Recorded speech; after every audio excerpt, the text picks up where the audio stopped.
Hey guys, what's up? We're back with some more reactions after dark, and we are of course watching plus 13, 13 plus dropped dead, and she was always there, the Cyanide witch, and I don't know how to say that, the Thonvan? I don't, like, I could not even begin to know how to pronounce it. I'm assuming she's going to obviously say it, so we'll hear it later. Obviously, we're doing Dark Asia with Megan today. Since yesterday we did do some Chinaverse stuff, still waiting to get the schedule fixed and rotated so that I can just stream these long Rotten Mango slash Chinaverse. I don't think any of the Chinaverse videos are really that long, but any of the long Rotten Mango videos, so that's why we still haven't done her newest video because it's way too long. The last time we did watch the Chinaverse video where the uh, where this guy got banned for 630 years due to fraud, question mark, spoilers, which I was going to assume it was completely other things. Like, that just was not on my list of things it could have been for him getting banned. And he just made this crazy, essentially like soap opera, but via social media kind of scenario with like so many live streams and just posting videos with this other girl and whatnot. It was pretty crazy. They were just going to be doing this today. I don't know where this is even going to go. Is this, assuming this woman got caught, is she actually going to go to jail? Where is this even going to take place at? Is also the question. Where is this? I don't know. It began with quiet deaths, healthy people suddenly collapsing, a neighbor, a relative, a friend. One by one, they died, and one woman was always nearby. She didn't carry a weapon. Like a neighbor and a friend, etc., etc. So it's one of those situations where the person closest to these people is doing it, She obviously. used poison, swift, silent, and deadly. They called her the Cyanide Witch. This is the story of Lê Tang Van, Vietnam's Okay. most notorious female serial killer, a woman who killed without mercy and almost got away with it. Almost. So that implies she did get caught. But how? Where's the intro here? When's the last time she did an ad read? I feel like I can sense an ad read coming. We'll have to see. Maybe not. It started on January 3rd, 1998. An elderly woman named Vo Tin Lee suddenly collapsed in her home. She was rushed to the hospital but never made it out alive. A few months later, Kwak Kum Ming, a security guard, was brought to the Tan Binh Medical Center after a sudden, unexplained illness. Why did she kill an old lady? He died there. Then another victim, Hin Van Zing. Yeah, so we have a security guard, which, I don't know, maybe we need to get rid of security, but like, why some random old lady? Same pattern, seemingly fine until she wasn't, and then dead. On February 24th, 1999, This was the 90s. Lê Xuân Kum became the next to fall ill, this time while receiving treatment at Gia Đình People's Hospital. He too didn't survive. Then came a woman named Ho Thi Mong Dao. She got sick during lunch, poisoned, doctor said. Yeah, because she was eating, so clearly. Is it just her wanting to kill? I feel like there has to be reasons, like, these people, like, slightly made her mad. And she's like, okay, I'm gonna cyanide you. Which is just crazy, obviously. But she survived. After receiving Oh, you can survive cyanide? treatment, she was released from the hospital that very night. And then died again. Or not died again, but like, and then died. Because she got re-cyanided. Into the care of an acquaintance. The acquaintance being the woman, the cyanide witch, question mark? That same night, she was poisoned again. That time, there was no saving her. To the outside world, it all looked random. How is, oh my god, this woman got poisoned. Okay, we helped her, gave her off to an acquaintance, and then gets repoisoned and dies. How do you not point the finger at said acquaintance? Isolated tragedies. But to police, the pattern was unmistakable. Each of the victims had one person in common, Lei Tang-van. She wasn't just connected to the victims. In some cases, she had inherited their wealth. The more investigators looked into her, Okay. So for some reason, she had her hands in these people's pockets somehow. How did she have her hand in so many people's pockets to just gain their money? Like, she was just like nice to them for a second and they got put on their insurance or something? Like, how is that even possible? Just a bunch of random people are just giving her money after death? the more alarmed they became. But confronting her wasn't easy. Van didn't cooperate. She avoided police, refused to testify. So, to stop her before anyone else could die, authorities took an unusual step. They arrested her on charges of illegal substance possession. On October 15th, Was that just like a lie? It's not like they thought she had substances. They're just like, okay, arresting you for substances, we're gonna look for them, and if we don't find them, we have to get rid of her, but we just need to get her in custody on something, right? they caught her in the village of Duklio, but even behind bars, questions remain. I feel like couldn't she just be released and not get in trouble because you brought up false charges? Question mark. And thus she just gets away scot-free because you did that? Who exactly was Lei Tang-van? Why did she kill? Lei Tang-van was born on December 5th, 1956 in Saigon, back when it was still South Vietnam. She was the second child in a family of 9, but after her older brother died young, she became the eldest. Her father worked in drainage, her mother was a midwife. Life was hard. And growing up in a household packed with siblings, in a country going through war and hardship, Van developed a cold, hardened personality. People who knew her back then described her as difficult, unruly, quick to argue, prone to violence, sometimes even taking it out on family pets, just because she felt like it. She did attend school, but it didn't last. Halfway through her senior year, she dropped out. Then came 1975, That's so long ago. the end of the Vietnam War. Van enrolled at the Military Medical School of Dentistry.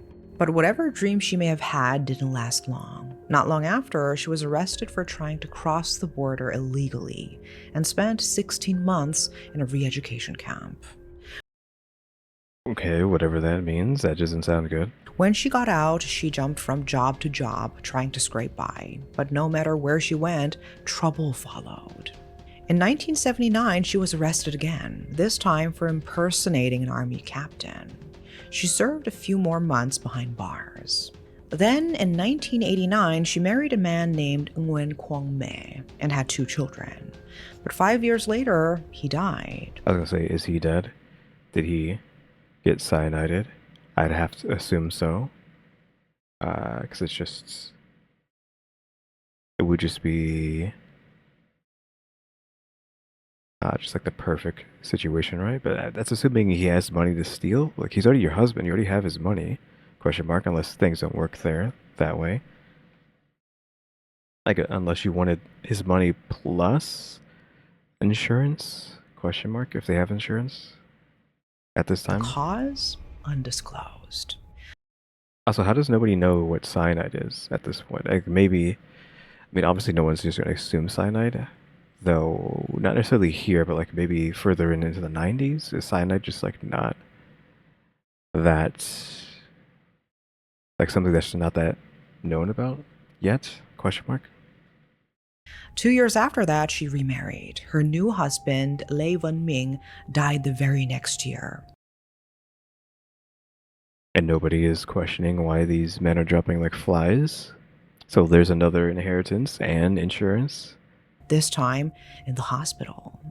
By 1990, she was behind bars again, arrested in District 5 for forgery and theft. Like, why are you doing these crimes? You're already killing people for their money and insurance. Why do you need to steal? Huh? Like, what's the point of stealing when you're killing people for their money, their inheritance, and insurance? Like what? But I'm using the word inheritance as like whatever money they had when they died goes to you. That's what I mean by inheritance, not like their family's family inheritance. I just mean like, is she getting to keep the money that they had once they got married because they're now dead and now it belongs to her? She served 18 months. So many just year after year after year in jail. After that, she needed work, something steady. Also, she has children. What happened to her children while she was in jail? She eventually found a job as a caretaker for the Chung family. But something inside her had changed. Maybe it was desperation, maybe it was greed. To this day, no one knows what exactly the trigger was. Also, this is assuming that she did kill her other husbands. Maybe she didn't. But it's kind of suspicious that both of her husbands died so quickly after marrying her. Whatever the reason, Van made a plan. On October 24th, 1992, she cooked chicken noodles for the family. But the meal wasn't just dinner. She had laced the food with cyanide, intending to kill every last member of the household. After just a few bites, the entire family fell violently ill. They were rushed to the hospital, but it was too late for Mrs. Bui, the mother. She died from the poisoning. And according to witnesses, Lei Tangban simply watched it all unfold, quietly, with a smile.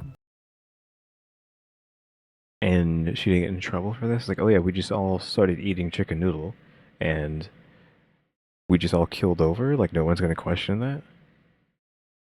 I was wondering why this, like, video kept stuttering a few times here and there, because for some reason this video's 60 FPS. It didn't need to be 60 FPS, Dark Asia. It could have been 30. We don't need the extra frames. Of course, the surviving members of the Chung family suspected her immediately. She had made the food. No one else had access. No one else had motive. Yeah, it's like, who else could it be? They pushed for an autopsy, and the results confirmed it. Mrs. Bui had died from cyanide poisoning. Okay. Case closed. But in a frustrating twist, there wasn't enough evidence to charge Van with murder. No one actually saw her add poison, and there was no physical evidence, no cyanide residue, no purchase records, no witness to act. Without a smoking gun, prosecutors couldn't prove beyond reasonable doubt that Van intentionally killed.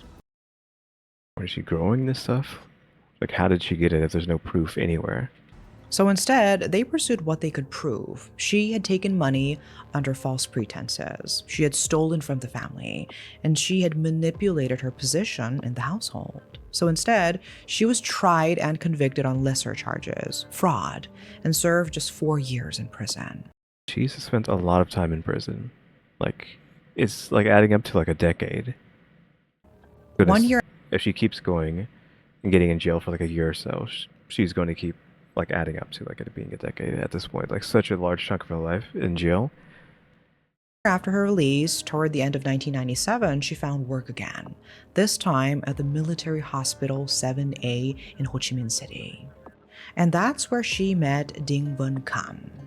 At first, it was just a smile exchanged in the hallway, then small talk, which led to conversations. Van introduced herself as a dentistry specialist, one who had studied in Germany and could speak 7 languages. It was all a lie, of course, but it sounded impressive. And it worked. Kam was so taken by her story that he offered her a job at his family's dental clinic in Longkang. What he didn't realize was he just let a killer into his life. This is my chance to make more money. That's what Lei Tangban told herself. So without hesitation, she packed up and moved to Longkang, taking the job offered by Ding Bun Kam. At first, she made a good impression. She played the role well, professional, polite, and charming. Well, at first, that implies that things aren't going to go so well forever. She quickly became one of the most trusted people at the clinic. So much so, she ended up marrying one of the employees there, Not the guy that she had met originally. Xiu Zhanghuang. But as time went on, things started falling apart. The once popular clinic began to lose business. Patients stopped coming and money dried up. Even her husband Kwang was at risk of being fired. Vaughn found out when she overheard a private conversation between Kam's elderly mother, Vati Lee, and her son. Lee had suggested they let Kwang go quietly before things got worse. To most people, this would be devastating news, but to Vaughn, it was a trigger. Yeah, it's just free money, right? To her. She's probably going to try to get him to get the money from this and then take it from him. I don't know. She couldn't risk losing the job. That meant losing the money, the stability. So she came up with a solution: eliminate the problem. I think I got kind of confused. I thought we were talking about like someone dying. I think what she meant, like, let someone go, as in like fire them. I think the original guy that she met and was talking to someone else, and they were talking about firing her husband. And is she just going to kill her husband, or who's going to die here? On January 3rd, 1998, with Kam away from the clinic, Vaughn made her move. Okay. Away from the. She laced a glass of lemonade with cyanide and gave it to Vatili. Who was Vati? The elderly woman Yeah, collapsed. okay, so the old woman. So that I'm confused here if they were talking about letting the old woman go, or if they're letting her husband go. Just 30 minutes later. Vaughn and her husband rushed her to the hospital, but it was already too late. Aren't they at the hospital already? Or they're at the dentist. The dentist place, right? The poison had done its job. Lee died soon after. On the way home from the hospital, Vaughn stole 900,000 dong from the old woman's personal savings. How? Her last cruel act to cap off the murder. Again, how did she take that money? Well, how is it just easy just to steal that much money? Also, they're just not gonna be suspicious of this woman who's allegedly, like the police know she allegedly killed someone, but they still let her go anyways. But it didn't stop there. So of course, nobody around her right now knows any of that. They think she's some sort of hotshot. By June 2nd, the money from the first crime was already running low, so she started looking for her next target. She found one: Wak Kam Ming, a security guard at the Tianfu Company in Tunbing District. Oh, that was the elderly woman. I just realized. Yeah, she said like she killed an elderly woman. She killed a security guard. That was the elderly woman, and that's how we got the contacts for that. It was the main guy's grandma? Question mark? Mother? Mother or grandma? I think I'm already confused for whatever reason, but now we're going to see what happened to the security guard. So at least we know why she just killed some random old lady. It was to kill her and take her money. She posed once again as a respected dentist and convinced Ming to lease her a small dental space for 500,000 dong per month. Then came the grooming. She started hanging out with Ming, buying him drinks, chatting with him like an old friend. She was kind, soft-spoken, and seemingly harmless. And when she had gained enough of his trust, she poisoned his drink with cyanide. Okay, how are you going to steal the money from him? That's so confusing. It's not like she's getting insurance or just getting the money from them dying because she's married to them. It's just she's just stealing it somehow right out of their bank accounts. Ming collapsed and was rushed to the Tunbing Medical Center, but just like before, the doctors couldn't save him. While Ming lay dying, Vaughn was at his house, rummaging through his belongings. She walked away with another 900,000 dong. Just a month later, she turned her attention to her own mother-in-law, Really? Hin Vun-Zing. Yeah, she's still married at this point, by the way. She hasn't killed her husband. Okay, we need to clarify something here. I wanted to look up how much dong is to USD. I mean, now I don't know how much it was back then, but she said what 900,000 dong. Do not be taken aback from this, but that's not even $40, I think. That's like 30 something and some change. And of course, whatever else she said earlier was something like, oh, $20. She killed this old lady for $20 in uh, current transaction rates, and then it killed the security guard for $35 or something. Like, really? I feel, even if, let's say, that's not accurate to how much it was in the 90s, let's say, well, $100 just to give them that. Like $90, $100? Like, really? That's what you're killing these people for? Like, when you see big number with so many zeros, you're like, oh, that's a lot of money. Like, maybe it's not the kind of USD that we assume it is, but maybe like thousands or maybe like tens of thousands. No, it's not even $40. What? Same pattern. This time it was tea laced with cyanide. Also, this is her mother-in-law she's killing. After Zing died, Van claimed her inheritance, roughly 2.8 million dong. See, it must not be accurate because 2.8 million, from what we just learned, is still essentially nothing. Yeah, I looked it up. 2.8 million dong is 100 something dollars. $107. Maybe go back to like 15 years ago. Maybe that's like 150, 200 if you're lucky. So, like, again, maybe we could say in the 90s that was $300. I don't know. But again, you're killing someone for $100 to $300. And again, I don't even know if it was 300, but I'm just like trying to be as generous as possible, but I feel like it would have still been around that amount. So it's like $100 to $200 is what you've killed this old lady for, and then $34 for the person before that, and then like $20 before that. Like, I understand how the money's drying up if this is all you're killing people for. Like, what? These people's lives are really just worth $100 to you? Or not even that, like worth $20? But even with all that money, she wanted more. All that money? What do you mean all that money? You mean $100? $100 is not a lot of money. Then came February 24th, 1999. Her next victim was her brother-in-law, Lê Văn Khâm. He had recently broken his finger and asked Van, still pretending to be a dental and medical specialist, to help administer his medication. Who's his brother-in-law? It's her brother-in-law. Yeah, brother-in-law. Okay, just to cover all our bases, I went and found a historical converter.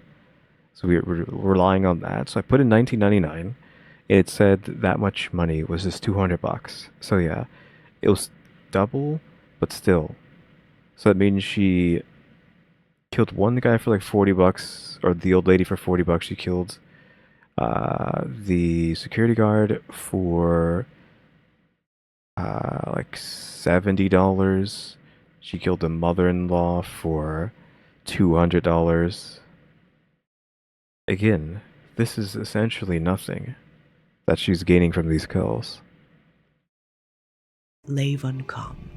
He had recently broken his finger and asked Van, still pretending to be a dental and medical specialist, to help administer his medication. While his back was turned, she mixed cyanide into the ointment. By the end of the day, Khâm was dead, pronounced at Gia Đình People's Hospital. I don't know how she just has cyanide on hand and is able to just not get caught with it on her and not accidentally get any into her system, question mark, so that she ends up dying. Like, she just has gloves on her person at all times she puts on and then puts this stuff in there. How's she doing this? It's just, how does she keep getting away with it? But she still wasn't done. Next on our list was a woman named Ho Thi Mong Dao. Okay, what did she get from the brother-in-law, though? Like, she just killing people for the sake of it? We didn't get any, like, ETA, or not ETA, but, like, any sort of amount for killing him.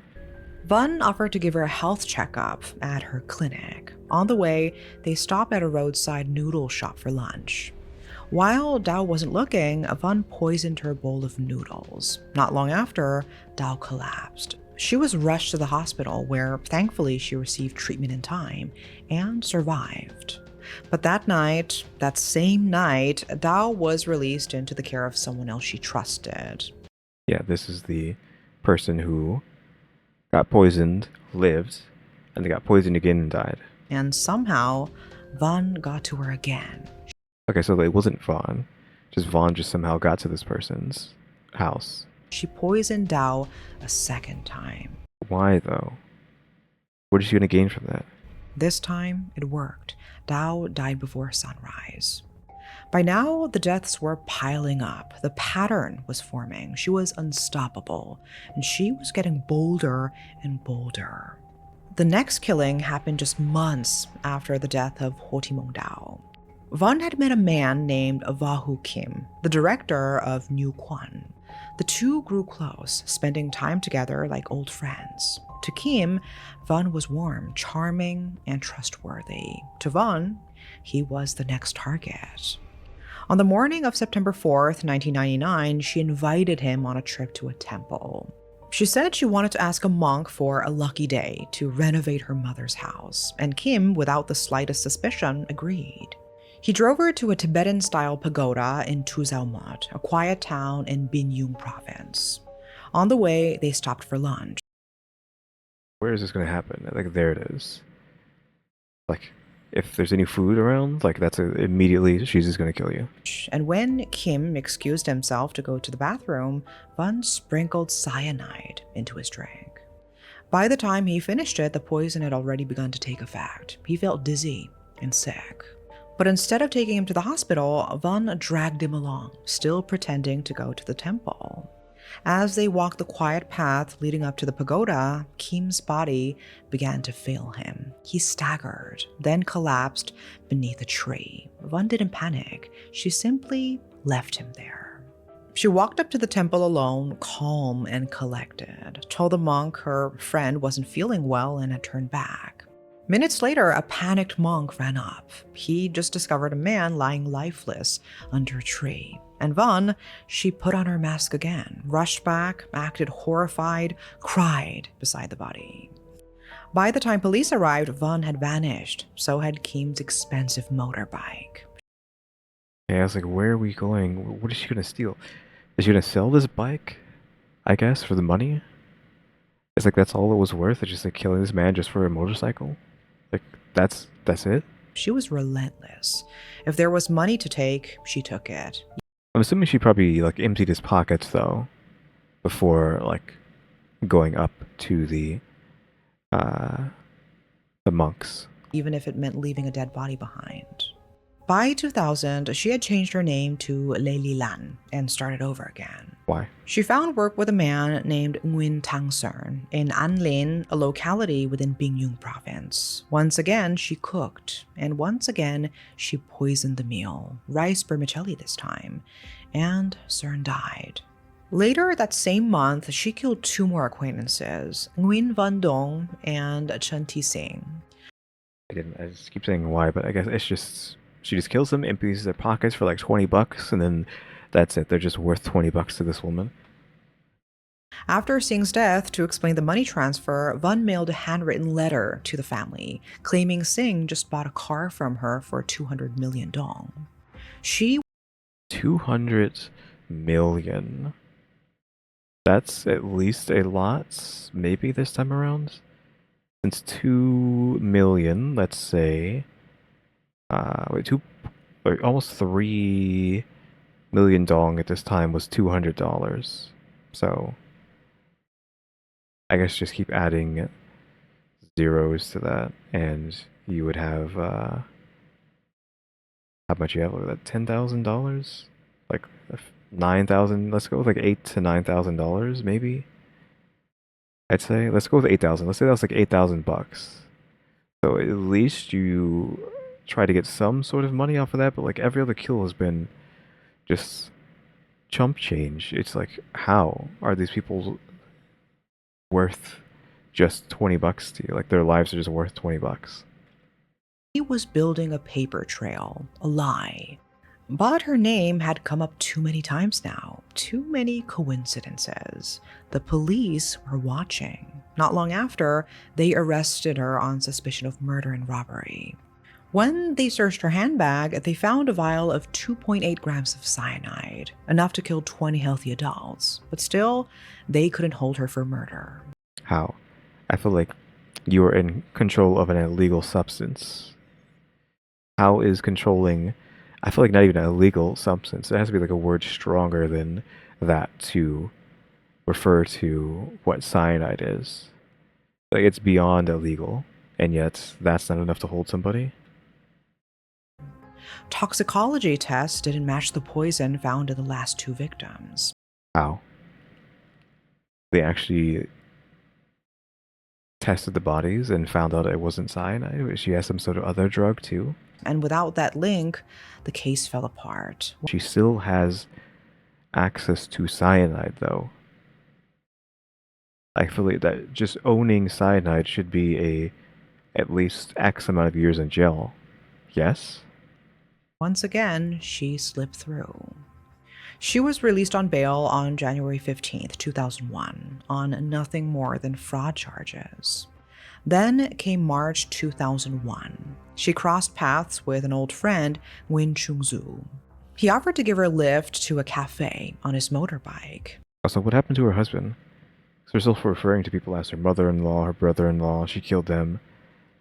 Where's her husband? Where's her children? Her children. Where are her children? She had 2 kids with her first husband. Where are they? And again, where's her current husband? Just 2 old friends catching up. They stopped to chat over a bottle of soy milk, and Well, and you did. while Zhu was distracted fixing something on his motorbike, Vun poisoned his drink. I'm guessing there's still his bike. 15 minutes later, Zhu collapsed. He was rushed to the hospital, where he died 5 hours later. Doctors ruled it a stroke. In reality, it was anything but. Vaughn took his mobile phone, stole 74,000 dong, and 74,000 is like nothing, right? even tried to inflate the funeral costs, claiming Zhu's son owned her for helping arrange everything. But the lie didn't hold. She pawned his motorbike for 2.8 million dong. Okay, once again, 2.8 is being thrown around. That is $200 again at this point in time. And then the chain she stole was like what? I don't know, $6? Question mark. And disappeared again, this time to Trangbom district. There, she targeted a woman named Dao Ti-ka. But when her fake dental certificate didn't convince the woman, Vun turned to what she knew best: poison. And still, no one had stopped her. The police lost her again and again, while the body count kept rising. Between June and August 2001, Lei Tang-Van struck again. Her next victim was a man named Chun Van Koi, killed for nothing more than his motorbike. Yeah, just constantly, just motorbikes being stolen and sold off with no one questioning that. I mean, the police are after her, question mark. It's just they continue to not be able to get her, which doesn't make any sense. And shortly after, she poisoned a woman named VT Tang. Using the very motorbike she stole from Koi, Van rode Tang to the hospital, where Tang later died. Okay, she actually took her there, but then you just showed people where you're at. And just like before, Van took over her victim's life. She started using the alias Lam Andao, took over Tang's clothing store, and even sold off land in the Budang district for 40 million dong. I don't know how she's getting away with that. Just impersonating a person, taking control of their assets just like that. While her killing spree continued, the authorities never stopped watching. What do you mean they never stopped watching? They see her doing all this stuff and they're not doing anything about it? Investigators still suspected her. They sent her multiple interview invitations, each one ignored. With no cooperation and lives still at risk, police finally acted. They charged her not with murder, but with illegal possession of poison that they found earlier in her bag. Yeah, that's what I'm saying. Like, how does she not get in trouble for illegal possession of cyanide? Again, there should be a stronger word than just illegal possession for something like that. So I guess like illegal possession should just be like, I don't know, drugs, right? But This is poison specifically meant to murder. Like, there needs to be something higher than just possession. On October 15th, 2001, the arrest warrant was approved. Van was found and taken into custody in the village of Dukleo. And now, with her in custody, the trial began on August 25th, 2001. It became an instant media frenzy. This wasn't just any criminal case. Was she going to become Vietnam's first ever woman serial killer? A woman accused of murdering 13 people. International outlets called her Vietnam's Cyanide Witch. Inside the courtroom, Van claimed she was innocent. She said she had simply been helping victims, transporting them to the hospital. She even said police forced her to testify. Okay, but is that gonna fly? Then she blamed her husband. Okay, she still has a husband. How? Again, that's what I'm saying. How are you going all over Vietnam and just killing people? And your husband is just still with you? He's not complaining? Like, he's just going to work every day, living his life without you around? And still consider you to be his wife? Like, what? Like, what is she telling him? And now she's throwing him under the bus? But that backfired. Kwong, frustrated and cornered, Yeah, like, okay, it's still literally the same man she's been married to ever since she did the dentist stuff way back when. confessed everything he knew. I think she technically hadn't killed anybody when she married him. Assuming her first two husbands, she didn't kill them. We don't know if she killed them or not. But if she didn't, she hadn't killed anybody by the time she married the third guy. But she did end up killing his mom and his brother. Just days later, Van fainted in court, causing a delay in the trial. Who is... so it's the husband and her. So why? He knew she was doing this, but he didn't do anything about it. She killed your mom. Hello? I mean, we don't know what he knew. She just said he confessed everything he did know, but she killed your mother. She killed your brother. Like, if you know that, and you're still defending her, what? A doctor later said it was due to an undetermined psychological issue. By July 2002, investigators from 3 provinces merged their unsolved cases. The one connection across all of them, Lê Thang Van. But to solidify the case, they had to clarify Kwong's role. He was arrested on August 14th, charged with failing to report capital crimes. Also, Kwong was convicted of 1 murder, murdering Khoi, and robbery that he directly participated in, I don't know who that is. based on his own confession. I don't know who Koi is. On January 3rd, 2003, a preliminary review was held. At that time, the body of Khoi, one of her most recent victims, still hadn't been found. Okay, so he was involved with a new murder, not one of the old ones. This was one of the new ones. Again, I feel like if he didn't know, after helping her kill Khoi, you think he'd be like, wait a minute. My mom randomly died, my brother randomly died. Did she do this? Witnesses were scarce, and Van still pretending to be ill, still refusing to talk. So, investigators narrowed their focus. They questioned her about just one case, the murder of Tang, her last victim. And then, a breakthrough. After being transferred to a new detention facility, Van finally confessed. Not just to that murder, but hinted at more. Still, many of her killings remained unverified. Some victims had survived, but without hard evidence, those charges were never pursued. When asked where she got the cyanide, Van lied again, claiming police had asked her to buy it from a chemical shop in District 10. What do you mean police asked her to buy it? Why would they do that? She's just trying to get the police to say the police made her do it? The police made her confess to this stuff? The police made her buy the cyanide so they could arrest her? She said she was just trying to help the police. With her confession and Kwong's statements, prosecutors now had enough to move forward. On September 1st, 2004, they sought the death penalty for Van for murder, robbery, and illegal possession of poison. They also requested a sentence of 21 to 24 years for Kwong for only one count of murder and robbery. Both were found guilty. Van received the death sentence. Okay, they actually gave it to her. Kwong was sentenced to 21 years in prison. They both appealed. Really? Is that going to do anything? Van said the sentence was unfair. Kwong asked for leniency. At the appellate hearing on February 1st, 2005, Van admitted to illegal possession and 2 murders, but continued to deny the rest, despite the confessions and witness testimony.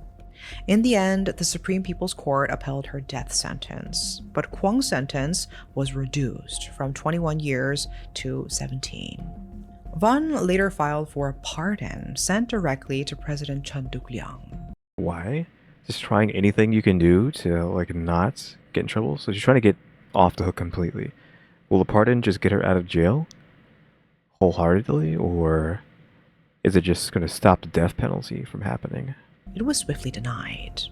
And when news of her imprisonment broke, the public was stunned. The Cyanide witch had finally been stopped. But the thing is, no one knows how many people she killed. Officially, Lei Tang-van was convicted of 13 murders. These were cases where the evidence was solid, supported by witness testimony, consistent patterns, and in some instances, her own confession. Yeah, like there could just be a bunch of people that they don't know of, because it's just too easy to be like, hey, let's go eat somewhere. Let me just sprinkle some cyanide in your food. You die, and then I bail. Like, who knows how many times she just did that. It's like, I don't know how she could just live off of 20 bucks here. Well, what, 40 bucks here, 80 bucks there, 100 bucks there. Like, for years. She would have to be doing this way more than just that to live off of, I would assume. Because she's basically getting almost no money constantly from these kills. But beyond those 13 confirmed deaths, there's more. Investigators strongly suspect her involvement in at least 8 additional cases involving 16 people, 3 of whom died, and 13 who barely survived thanks to timely emergency care. So why wasn't she charged for those? Simple. Lack of hard evidence. No eyewitnesses, no physical proof, no confession. Just disturbing patterns, overlapping timelines, and one common thread. Lei Tang-van was always nearby when someone got poisoned. And then there's her first husband. Was he her first victim? That's what I was saying. Like, you can't just have 2 husbands just die on you and not find suspicion. I'm surprised she kept the 3rd guy alive. Though, of course, she did kill his mom and brother. But still, it's amazing he got to live for basically all of that, all of her killing sprees. A young, healthy man who suddenly collapsed and died within an hour at the hospital. At the time, he was deputy director of Bienhua Glass Factory. He had power, money, and status. He had no known illness, no cause that made sense. To this day, his death remains officially unexplained, but many believe he may have been her very first victim. After her first husband died so suddenly, she sold the house, packed up, and moved to Ho Chi Minh City, this time with a new lover. Yeah, so she sold the house for money, but again, she had 2 kids with this man. Where are the children? Who also died soon after. So while 13 murders were confirmed in court, the true number of lives lost or nearly lost to Van's poison, we may never know. On October 26, 2005, Lei Tang-van was executed by firing squad. Is it okay to show this kind of image on YouTube? At the Tu Zao Mot Cemetery. Nguyen Zung, a member of the local execution council, later described the scene. At 4 a.m., officers moved silently through the prison halls. The clinking of keys echoed through the concrete walls, marking the final minutes of the prisoner's life. Van was escorted from her cell. But instead of reflecting on her past, she cursed at the guards, fought back, and then burst into tears when told her request for a presidential pardon has been denied. Maybe in that moment, the weight of death finally caught up with her. Again, I don't know why she would think a pardon would come. Like, in what universe was that going to happen? The officers prepared her final meal, her favorite dishes. I mean, at least they do that over there too. They still have final meal in Vietnam. I don't know if every place in the world does that, but I guess at least they do that. Some kindness, even to evil people. Uh, though death by firing squad must be one of like the worst ones because it depends on like where you're being shot, right? You might still be alive during like the beginning of the volley, and so you still have to feel that. And then that rolls into if there's an afterlife, you have now potentially have to remember the fact that you got shot to death in a firing squad and might even be able to remember that pain. But that's just we're getting supernatural stuff, right? Talking about whether or not you can there's an afterlife and whatnot, but still. But she couldn't eat. She refused to cooperate, and her defiance remained until the very end. It's kind of a waste, right? All this food you just wasted you could have had before dying. Just before the bullets were loaded into the rifles, Van made one last request. She asked the soldiers to remove her blindfold. She said she wanted to see the world one last time, to look at her loved ones, the sky, the outside world. And then, just like that, it was over. The cyanide witch of Vietnam was gone. But one question still lingers. Why? What made Lê Thang Van become one of Southeast Asia's deadliest women? It didn't really seem like it had anything to do with the people. Like she didn't hate them or anything. It's just like petty crime. I'm just gonna kill you to steal $20 or like $6. I think at one point was probably like one of those numbers calculated to. It's like how is it worth killing somebody? Like you should say like nobody's life is worth any amount of money, right? But like how is it worth someone's life worth $6 to this woman? Like what happened? Which I haven't even said it. Maybe I guess she's just a psychopath, but I'm assuming they didn't try to go for the insanity plea. Assuming Vietnam has the insanity plea. I think she just has to be a psychopath, right? I don't know. Like, where else could you really go with that? To just be killing people for $6 here, $20 there, $100 here. Was it all about money? Was it childhood trauma? Was it years of rejection, instability, and prison time that hardened her into a killer? Some experts think so. Lê Minh Tien, a journalist from Tui Che, believes it was a mix of factors. And like, could all of that really just make someone kill somebody for $6 and then $6 and then another $6? A harsh upbringing, lack of stability, and a warped survival instinct turned lethal. But what do you think? Was she a woman shaped by circumstance or a cold, calculated killer who simply enjoyed the power? Let me know your thoughts in the comments below, because sometimes the real weight of these stories lies in not only how they end, but how they begin. That is all for today. Thanks for watching. Okay, that is that video. Yeah, again, I really couldn't tell you why she was doing this. She seemed pretty like angry and like upset and whatnot at the end of her life, right? With knowing she was going to die and she wasn't able to get away with it. I don't know. She just didn't give value to any of these people's lives, but she obviously valued her own since she threw such a tantrum at the end before being executed. Then I don't know what could make someone kill somebody for like $6 or like a motorcycle. Like obviously people do that all the time, but for her to do it constantly, just like I'm going to kill this person and take the money out of their pocket, and then next I'm going to kill this person, take the money out of their pocket. Next I'm going to kill this person and take the money out of the pocket, and then just living off of that. I don't know. I think it's just weird. But yeah, guys. Thanks for watching. Remember to buy my stickers or think about becoming a member or subscribe if you haven't subscribed. Because we're working on watch time and subscribers, and don't forget we have a throw now as well. And shout out to the members: EmmyStarr, RaleyDrew, and alexgkiller 880. But yeah, guys, thanks for watching. Tune into the next episode. Like, subscribe, comment. Nothing to do. See ya.